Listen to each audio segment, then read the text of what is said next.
This is my personal ranking of all 13 theatrically released Star Wars movies, including The Mandalorian and Grogu. Please feel free to tell me why I'm wrong in the comments. I can take it. At number 13, I'm putting Star Wars The Rise of Skywalker. At number 12, I'm putting the Star Wars The Clone Wars movie. This next one I might get in a little bit of trouble. But at number 11, I am putting Star Wars Episode 2 Attack of the Clones.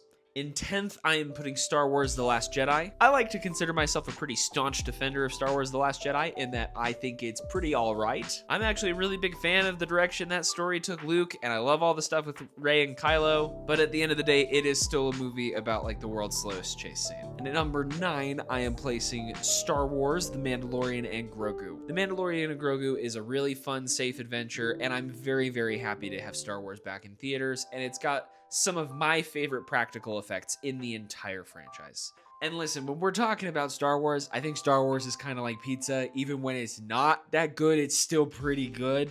Number 8, I'm placing Star Wars Episode 1, The Phantom Menace. This is another one that I have a lot of nostalgia for, and I genuinely think the pod race and the Duel of the Fates are some of the best sequences we've ever had in Star Wars. God, that sound design in the pod race lives rent-free in my head. But as an adult watching this entire movie is tough. It's boring.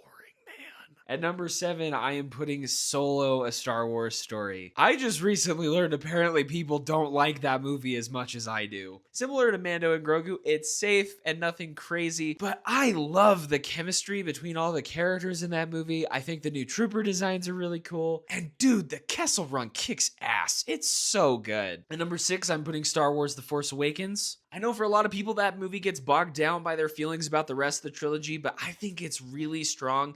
And I know even though it's very, very similar to Star Wars A New Hope, it was able to really reinvigorate the franchise, not just for me, but for like the world as a whole. And I still, to this day, think it's a blast. I really like The Force Awakens. At number 5, I'm putting Return of the Jedi. If we were just going off of space battles and my love for practical effects, this one would be number 1 because the battle over Endor is one of the coolest things ever. At number 4, I'm putting Rogue One, A Star Wars Story. I am obsessed with Rogue One. I saw Rogue One in theaters 16 times. I did also work at a movie theater, so tickets were free. And number 3, I am placing Original Star Wars Episode 4, A New Hope. A New Hope also deserves the credit for basically being the inspiration for every single blockbuster we've ever had since. Cinema would not be the same without Star Wars, A New Hope. At number 2, I have Episode 3, Revenge of the Sith. I know a lot of people put it at number 1. At the end of the day, though, it is kind of flawed, but I just love it, and I'll forgive it for every flaw it has. And at number 1, I have the most perfect movie that's ever been made, Star Wars The Empire Strikes Back. So anyway, this is my ranking. I'm sure you think I'm wrong, and I'd love to hear about why in the comments.